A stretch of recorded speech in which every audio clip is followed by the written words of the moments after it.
Now, in continuation with the beautiful technical talk that we had in the first half, I would request Dr. Walia sir to kindly come up to the dais and continue with his presentation.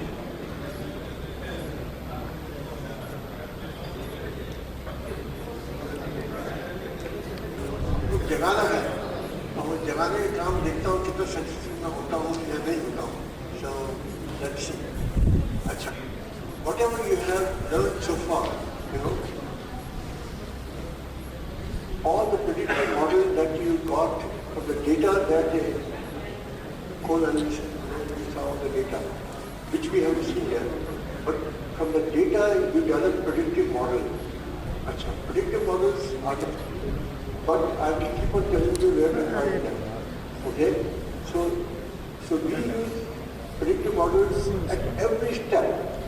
I don't think, to my personal knowledge, anywhere Nippon Steel or Russia or all these countries, Brazil, I have never seen using adaptive models from very early stage from the coal mine all the way from sea to the blast furnace. They use it, but at different levels, but not see that.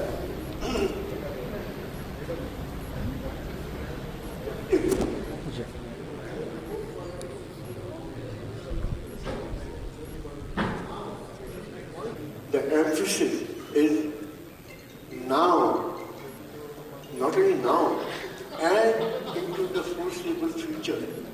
अभी नहीं, आगे भी.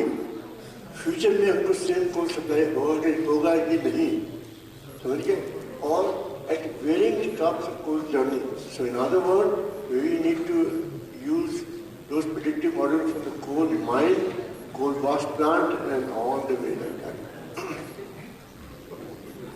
सो I will cover introduction, then reserve evaluation of coal with regard to coking properties. So we will evaluate the reserve of the coal mine, whether it's in Australia or Colombia, wherever China, wherever it's coming from. Okay, all the coal that are coming to your plant. So we will measure, look at the reserve, whether they will be consistently providing with this coal not only now, but in the future also. 5 years from now, 10 years from now. Then the effect of coal washing on coking quality. When you wash, how you wash, how you can change the coking property.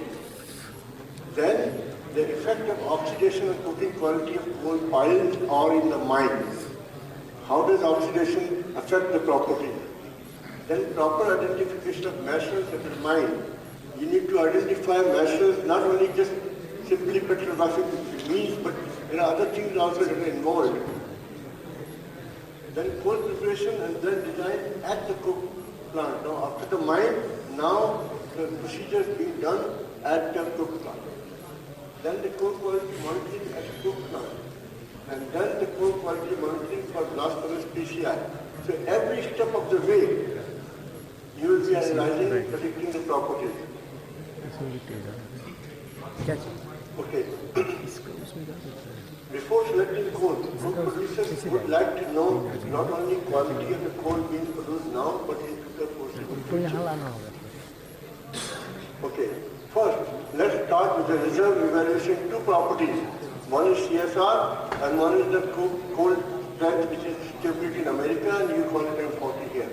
So let's see how we do it. Since CSR plays an important role inside a blast furnace, the purchasing personnel at a steel plant would like to know if CSR in the mine is varying a lot. Then one example of CSR variation in coal mine is shown in the next slide. So you can see here. This was a coal seam. It says 1.10 reflector score. When it was brought to us, we went to the mine and we took the sample of drill cores from different places and we did not take it. They already had it, okay? And we told them, provide us the data. Like for CSR, we use in America the fluid range and sulfur and alkaline index. So luckily, they had all this data for each of the core.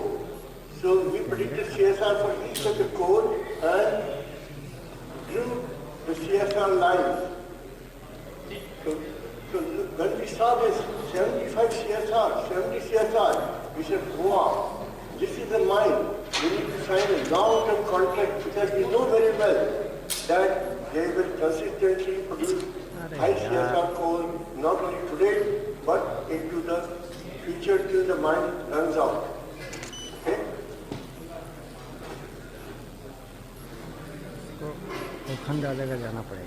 Okay, next one is the coal reserve evaluation for coke stability, which is what you call M40.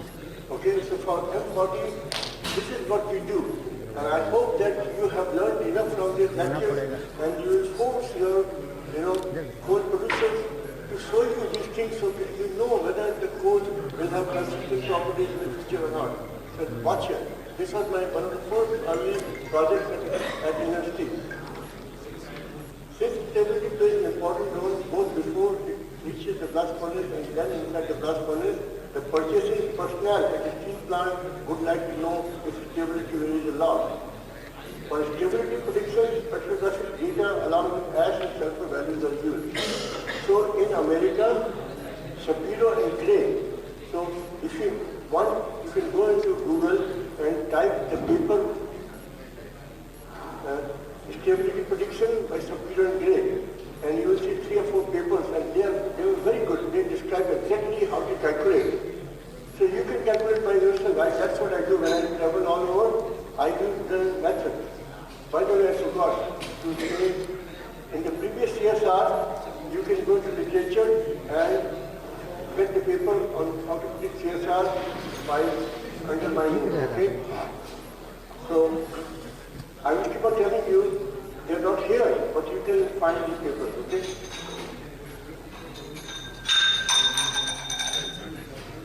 Okay. Once, by Shapiro and Gray method, we have predicted the stability at each point in the reserve. Then what we do is that in our plant, we use 40% of this of the medium volatile coal. 40%, okay? With 60% the high VM coal. Somebody asked me, what's the percentage we use? We use, at that time, 60% high VM coal, 40% low VM coal. Then the reserve evaluation map, which you will see in the next slide, shows that in order to obtain a coke, we predicted blend stability 57 to 59. So what we do is that if our blend prediction is 59, in real life, because of the plant, we have high bulk density and all that, you get 2 points higher. Okay? So our minimum is 60 stability. Okay? So for that 57 to 59, coal from the stream should be mined from those areas where the reflectors value lie between 1.26 to 1.36 and the inner 16 to 24%. So let's look at the mine now. Watch. So this is the mine. So what we did is that, again, we asked the mine, show us the quality data from your core drills, and they showed us the data. They had all the petrographic parameters, okay, reflectance, inerts, ash, and sulfur.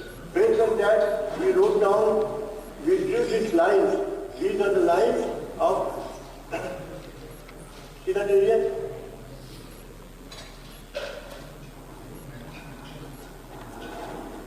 Line with this thing is high predicted high, about 60. So basically, I'm sorry, this thing is not working. But basically, in the center, you see that 1.35 is the reflectance, and 17 in the bracket is the net value. So all that hatch area will give you 59 stability. So in the real plant, it will give us 61 stability in our blend. You got it? So this is the blend stability. And so for that, watch here. If you go to the top, that line is 57 to 60. That line is somewhere there, you see that 24, 19 inert and 1.25 reflectors. So from that till 1.25 in this area is the code that will give us the provide stability for our plant. But the problem is as follows. If the good quality coal that will produce stability for our plant lies in the central part, and if they give us this, they will run out of good quality coal. And only poor quality coal that is in the top and the bottom here will be left. So we ask them to develop a mine plan, 1 year, 2 years, 3 years, 4 years, how they will be mixing the two, so in that way they have a long-term supply. You understand? So some from in the center, for example, they could have 1 year mine from here, 60 stability, and in that they can take someone from the poor area, so the average will come out to be 59. So this is how mine plan works. So that's what we did. Okay? And now you can see, nobody in the world does this and did it. We will always do that. So we're very quality conscious. And that's why our blast furnaces productivity was very good and very stable.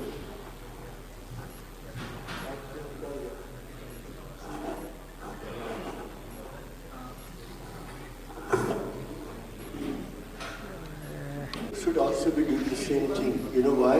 Because you're paying millions of dollars to these coal companies. You know, you have every right to demand from them their mine reserve, their properties, whether they are going to supply, and they have the ability to supply not only today, but for the long range of time. Okay?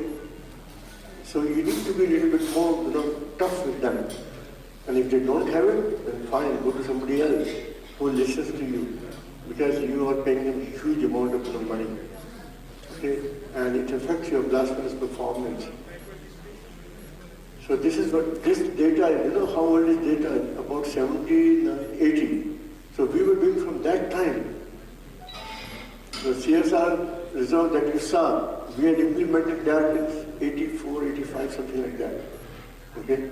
So we were very consistent in adopting these things.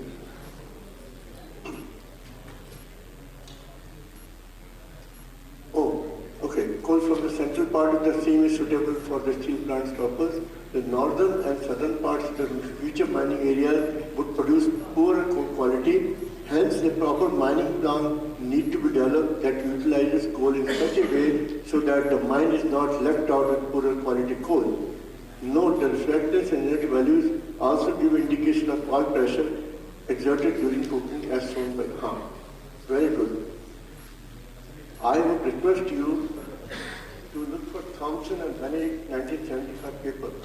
It's one of the premier paper that shows the reflectance of coal in inert content and the wall pressure. Okay? And it has a band, not just a line, band. So what basically it shows is that for the same rank of the coal, it's a very good paper, okay? You may not find it somewhere else, this paper. It's from Western. So for a line, suppose 1.25 reflection, there's a band of inert, okay? So if the inert is low, the wall pressure line of here will be high. It may be, okay, 2.5 psi, which is not acceptable. But if the inerts are high, the same line, the band comes out here, and the wall pressure will be 1.5, which is very good acceptable. So this is how from the mine data you can figure it out also whether it will exert high wall pressure or not. Okay?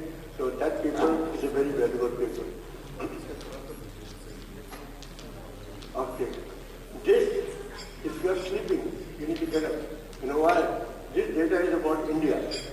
And this was done, the joint project with the SID in Ranchi, okay, and CPMDI. So what it is that, so how does washing affect coal and predicted coal properties?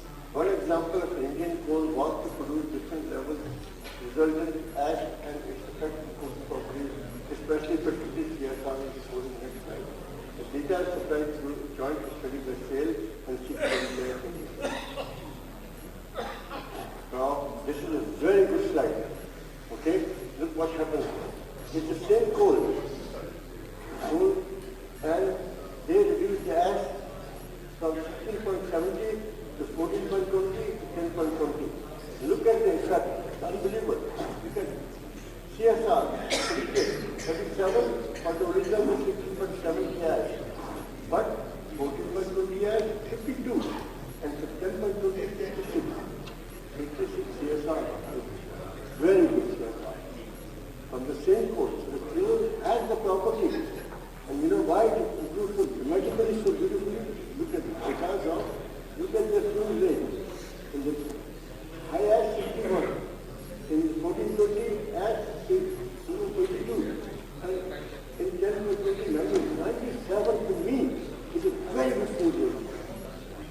Top class coals in the world have that kind of fuel rate, 97, 95, 90.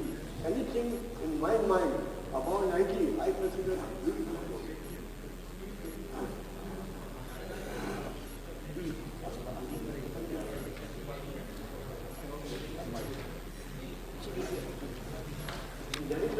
Fluidity, look at 12 for such a high ash. The moment you have lowered it to 14.20 ash, 217. And then for 10.20, 875.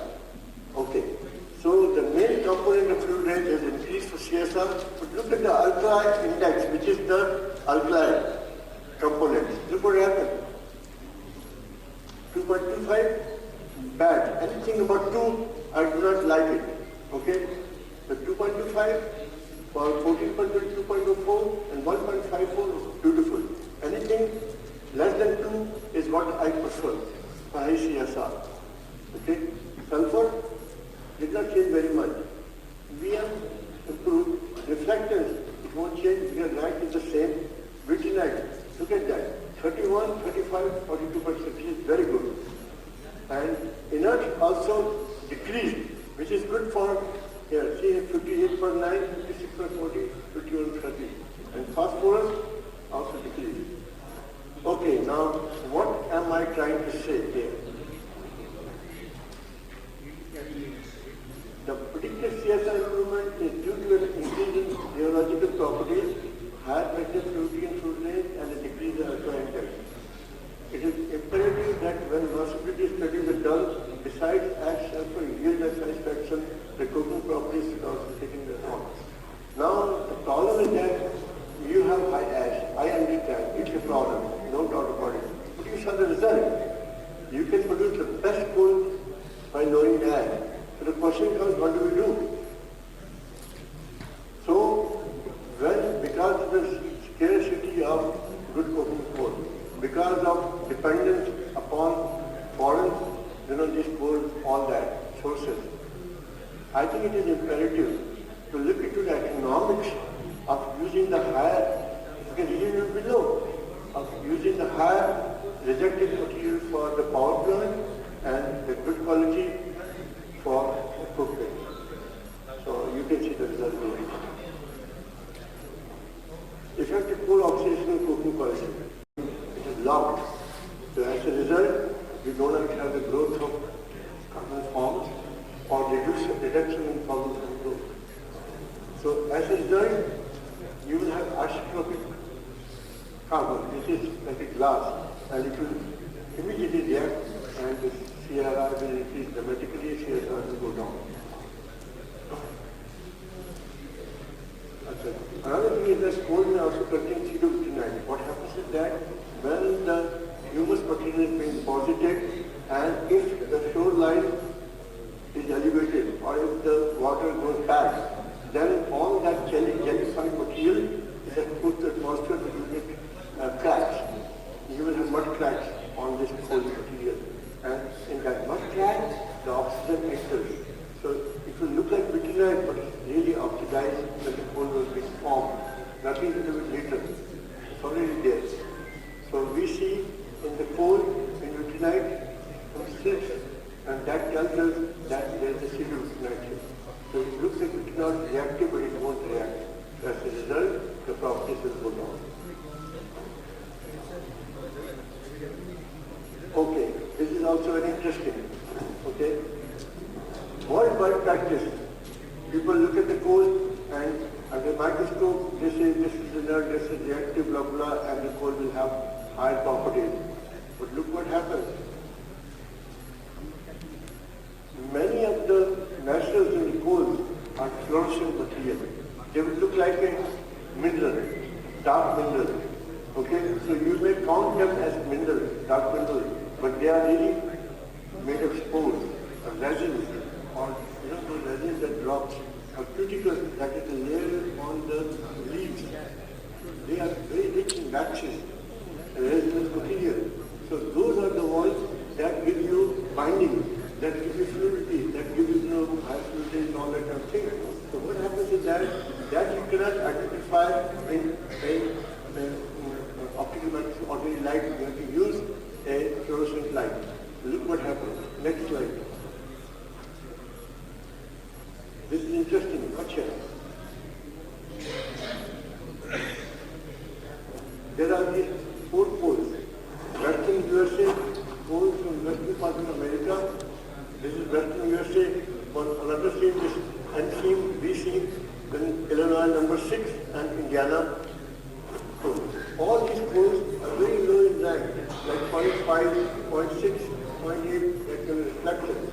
Okay, very high VM, like 38, all that. But look what happens. Lignite is the material I told you before. It's like made from spores and all that. But that material in the white light is very little. You don't even see that. Look what happens. In the white light, in the yellow coal, you have 6% of that in white light. Those big spores that I showed you in the morning. But in the ultraviolet, the blue light, it is 21. So this coal behaves unbelievable. So what I'm trying to tell you is that in India, you have lots of this kind of coal which is very low, which is like a junk coal. Okay? If you look at the microscope in a blue light or ultraviolet light, you may see a lot of fluorescence everywhere. And that is the coal. Okay? Will give you wonderful results when you blend in your blend. Now, this is an example. It is hard to believe that this actually happened. Look what happened. You have 50% of Indiana, Upper Brazil coal, 50% low VM Alabama coal. So I'm using 50% of coal, which is low VM, and 50% of total junk coal. Okay? But because in the microscope, I could see all those things under ultraviolet light, so I used that one. Look what happened. But itself, CSR is 48. It's a terrible, 33. But in that blend, look what happened. I get the CSR 56. Unbelievable. Excellent number, 56. Okay? Stability of 62, which is also very good. M40. Okay? And this is on Michael content. This is also very good. And 1% is not that bad. Okay? The 13 KPA is the limit where we don't take any blend that is about that. It's 7.6. So what I'm going to tell you is that how come such a low rank coal with a right coal blend makes such a wonderful coal? Cheap coal, so-called junk coal. So you have to think out of the box. In India, you have a lot of this kind of low rank coals. Okay? So somebody has to start working on those. Okay? Find those. They have a little bit lower ash. Those are the ones that we have to place.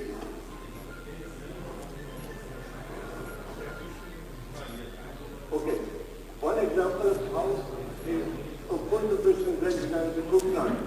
Now, this is watch here. This is how we monitor the quality. Compare this. Watch here. Oh, okay. This is a different slide. Sorry.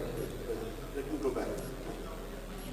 For example, how you cook plant operator selects the coal for use that is not even that is okay. So this is about black is black. How we select the black. Watch here. This is the base blend. Okay? It has got these coals.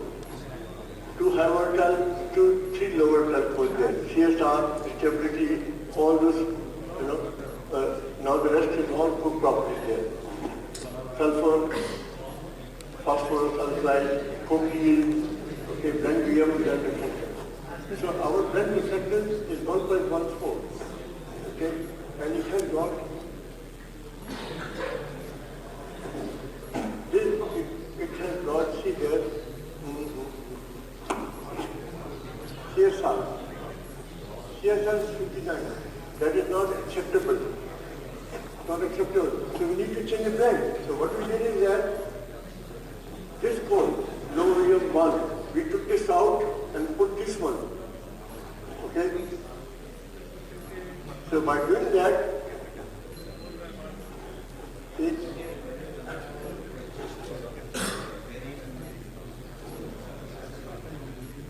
yeah, we took out this one, this coal is not here. And so now what happens is that it's a new blend. Okay? And as a result, we're going to go up. So now CSR 61. So now no more 59. Now CSR 61. So by changing the blend, so you need to do the same thing. Take out one coal, add another coal. And stability went down by 1 point, but 60 is still good stability for us.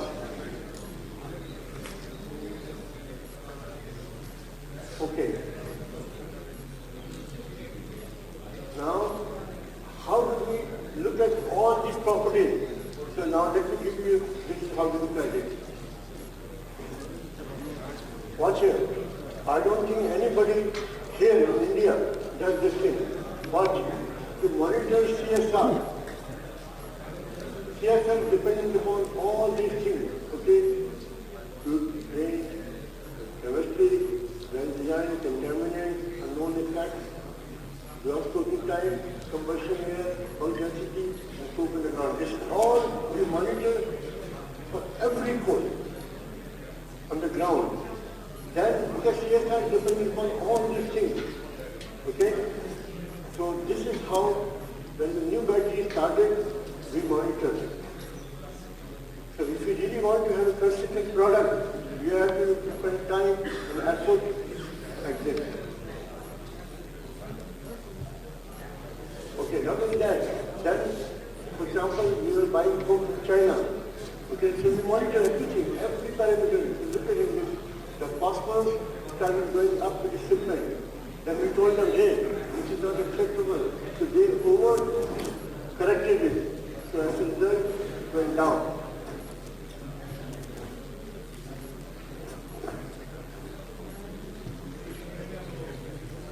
Okay, so we did it so far for the coke.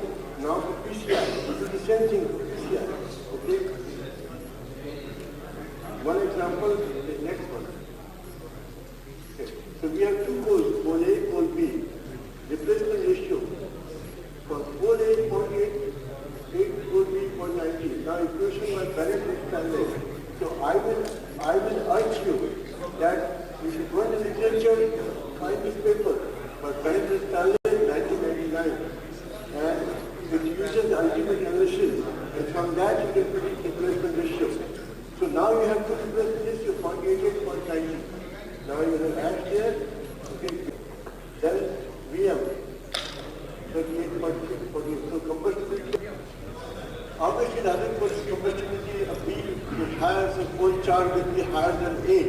So using all that, you can see the hypothetical savings. And we do it for all of these coal and coke and all that. Look at it. $100 for both coals, okay, when you dry and pulverize. Cost of replacement cost.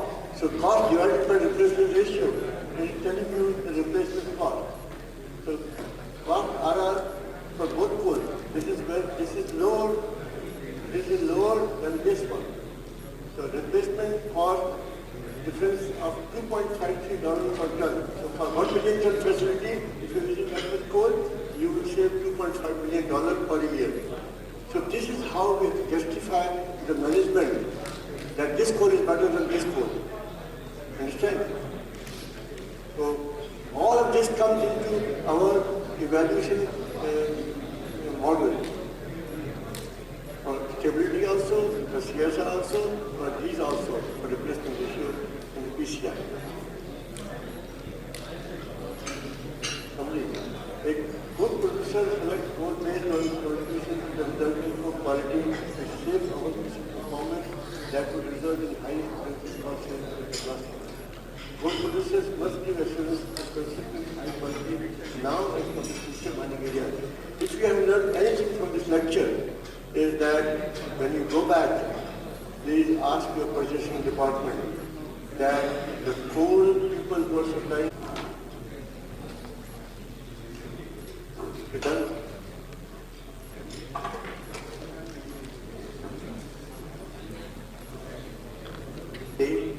You guys probably are very tired.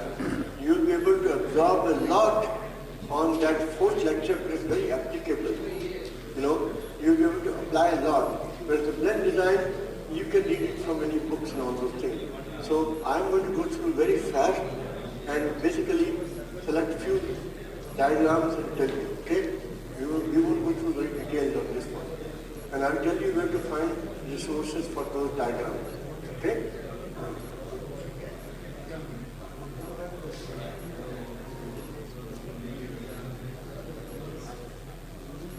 Okay, we do coal blending for simple reason. We want to conserve limited resources because they're very limited. Coking quality, good coking quality coal is diminishing, very scarcely available. You know, mines are getting deeper and deeper. Prices will keep on going higher and higher. And single coal does not, one single coal usually does not meet all the requirements. You know, if you use low-radium coal very high, then the wall pressure will be high, you know, then the walls will damage it. If you use the high voltage coal too much, then there will be no lesser yield, okay? So, you have to have a blend design. Okay? That's what people blend design. Okay. You need to have high quality and the pushing performance should be good. Okay. All these,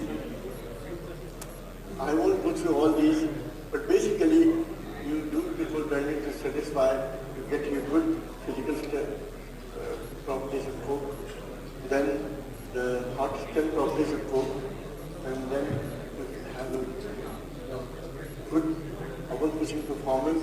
But something that somebody was asking me before, I think this will be of interest to you. That you can use a lot of material to improve, you know, to substitute for coal in your blend. And then economic evaluation. Okay. This is exactly, I think this diagram is important. This is exactly we do any coal evaluation. So what we do is that first, we get the vendor's data.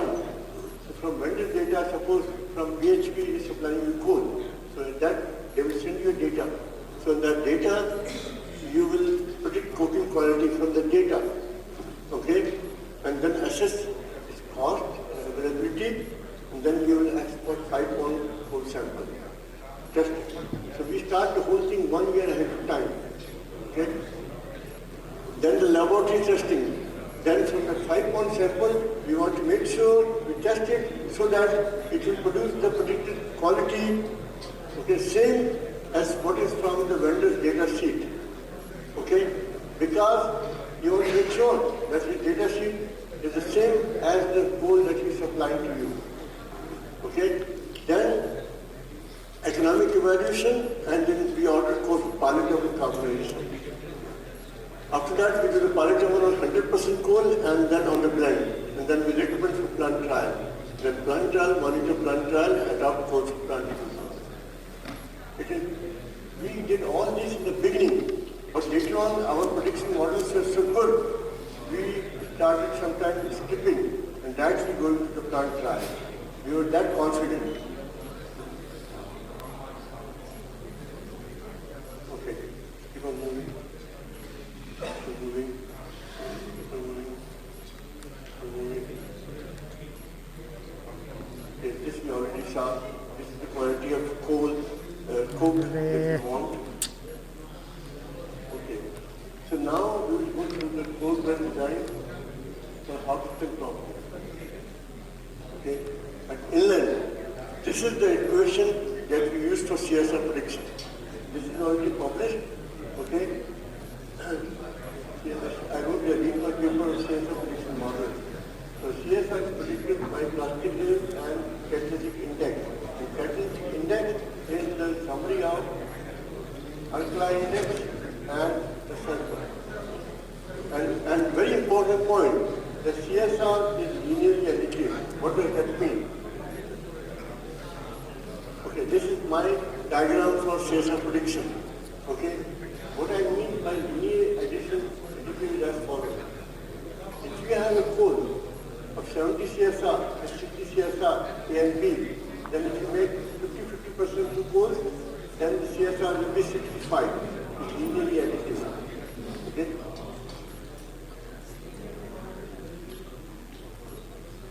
Now, after hot strength, let's talk about cold strength, which is your micron 40. Okay. There are following methods all over the world. In America, AITISM stability, which is percentage greater than 1 and hardness less than 1 by 4 inch. Sorry, greater than 4. Micron is at 40, okay. Percentage that is over 40 millimeters. And 10 is less than 10 millimeters. So like that, you see the French one, and you can see I-40, I-20, same thing. And then here, Japanese drum index, so they call it DI. 30 over 15 means greater than 50 millimeters at 30 revolution.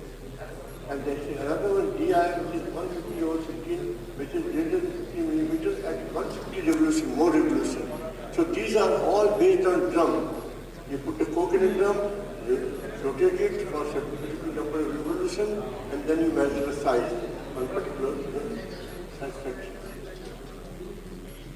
So the idea is that it's an impact.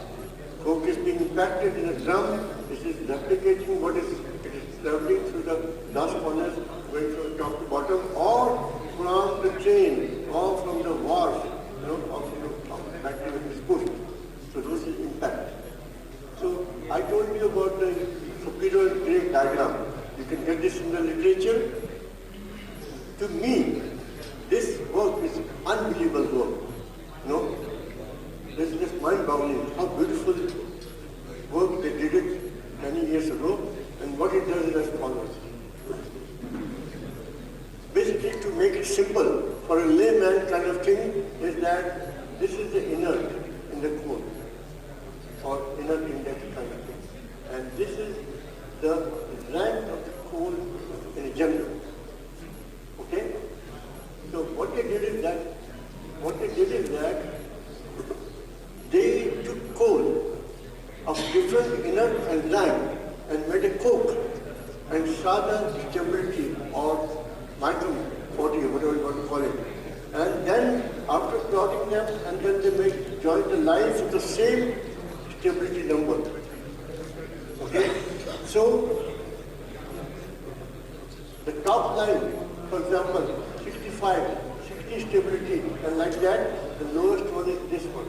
So what they did is that, if you notice that, the higher rank material there, okay, that is area of coke from low volatile coal. The central part, coke from medium volatile coal, and the lower part is coke from high volatile coal. Okay, so what they did is that, in this one, you can see the lines are coming to the optimum to the center. So what they said is that to make a good quality coke, you need something like this in this area. Okay? So, optimum. If you have too much of inert, going that way, the properties will decrease. If you have too much of going this way, then the properties will decrease. So to make a good coke, you need an optimum amount of inert and the right lines. Okay? Just like to make a good concrete, you make the optimum amount of cement and the right amount of inert. Same thing here. Okay? So if you have optimum amount then even at lower rank, you can make still a good quality coke. If you have optimum amount of inertia, this is the inert. So this is a path-breaking work Dr. Shapiro and Gray did it. And I was lucky when I joined Boston University, I did one summer course teaching assistant Dr. Shapiro. So I was lucky. So this is inlet steel graph, but here, because we were using low rank coal, but still producing good quality coal, so the same line came down like this. Now these are Japanese. See, all I can tell you that all over the world, people use the same graph, but they have changed based on the inert, how they behave. Okay, so this is Japanese one. In their case, the Shapiro lines are going this way, okay, and this is the area to make the best optimum high quality coke. And this is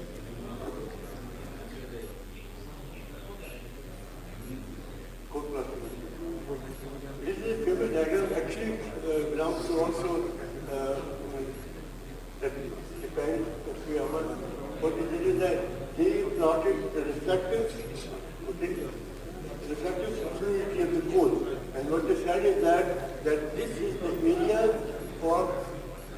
to make a good quality coke. We need a particular range of fluidity and particular range of reflectance, and that is the optimization or optimized area to produce good quality coke.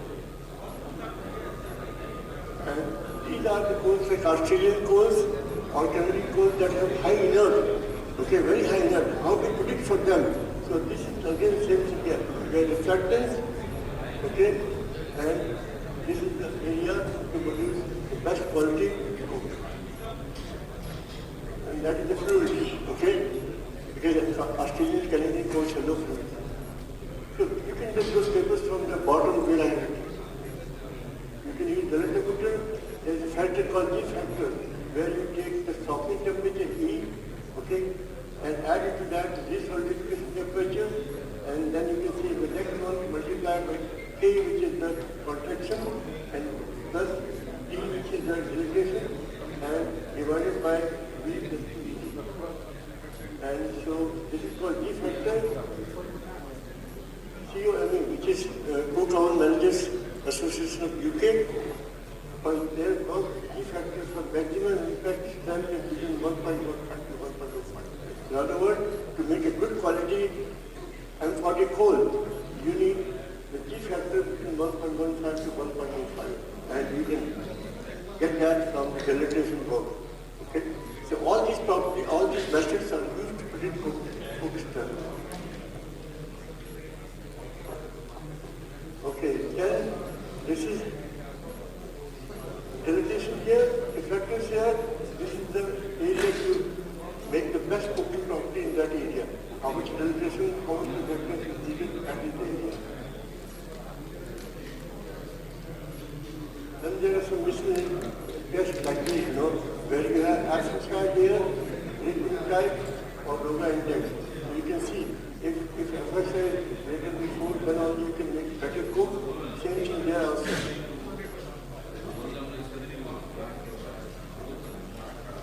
Okay, for coke size, there is really no prediction method. Basically, we know that it depends upon inert, operating variables, organic additives, and normal practice nobody uses that, because nobody has developed a prediction model. So people use it controlled by screening. So here, again, this graph is used because coke on upper side, they will see here on higher line, they will form strong coke. So you can see those coke at the dead band level. Coke at the lower level, pure, and this is very good quality, so you can use them for chemical reaction. And the size, in quantity coke you add inert and heat it very slow. So that's why the quantity coke will be on the higher inert side here. And chemical coke, because if you have no inert, it will be very reactive. Okay, because too much of vitrinite is there. class is there. So this diagram tells you everything about size and the activity and all that. For coke yield, we use this formula. So if you want to know how much your coal blend will give you a yield, you can use this formula. I use this formula. But the thing is that as follows. Low VM will give you highest yield. Okay, but it will accept high work pressure. High VM will give you lower yield, so you're losing the coke. So best is that's why you blend the two and make it, in between, in this range or so. Okay? So that satisfies your wall pressure and gives you enough yield also too. This formula is the one we all use everywhere,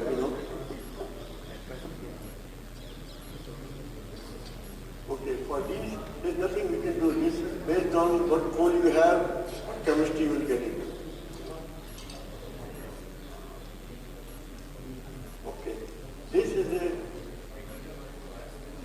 diagram. I would like you to remember this one. Very hard to find this. This is by, I told you about Thomson Benedict, but it's in the paper, the Master Cooking Course.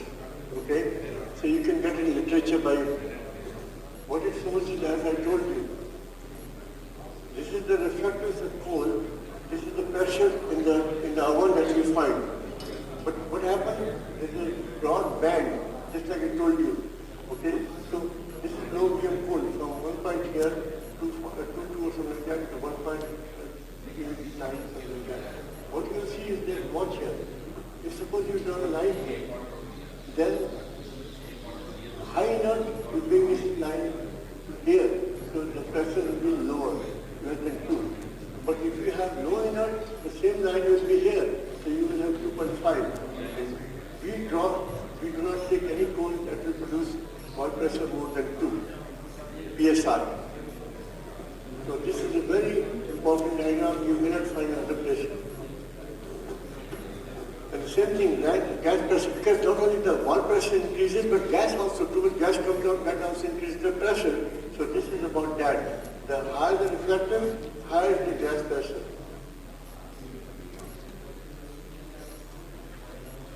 Okay. Also we used to measure the contraction. So in the pilot oven, or you can use the solid oven and choose the measurement that gives us an idea about the contraction. And the second phase, semi-coke, when the coal has melted and become semi-coke, now there will be shrinkage this way and that way. So that we use by mass vertical contraction, okay, also, and lateral contraction also we measure. So you have to put the plates on the side and you will see how much the plate moves, on the top how much the plate goes down. Okay. You can see positive effects by using all these materials. Okay? So more you can use it, better it is, because the coal is too costly. So why not to use materials that are called reworks? Okay? So you can use coal fines, coal grade, coal tar, petroleum coke, asphaltene, non-coking coals, and minimize use of oxidized coal. What I have found is that if you add just a little bit of this, you get very good CSR and strength properties. It gives very high carbon form. Just a small amount. And for that you can see a paper by Harry Marsh, M-A-R-S-H Marsh. He was the pioneer in this kind of work where you can add things and see the growth in carbon forms.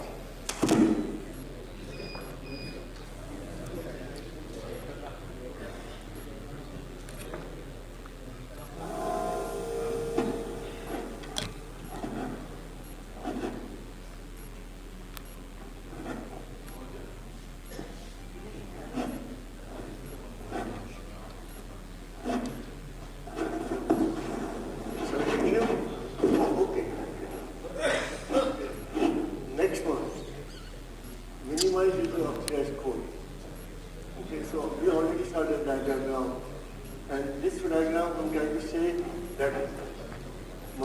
coal quality in the mine.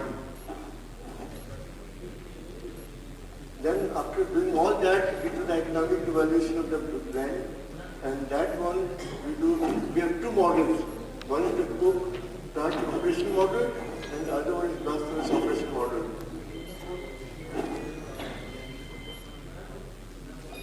So these are the properties we look for the coke plant evaluation model, all those properties, and then we use them to find out the cost per ton, and based on that we select the coal blend that has got the lowest cost per ton.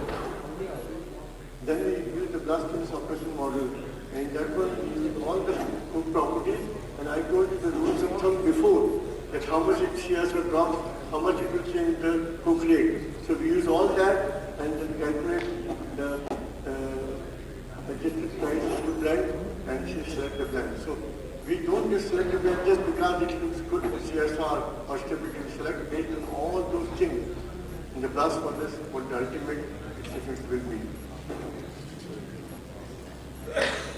And the last one is that we always make this sure that the coal quality shipments are consistent and the quality is good, just like we discussed last time. I already showed you this one before, and the reserve side is already before this part.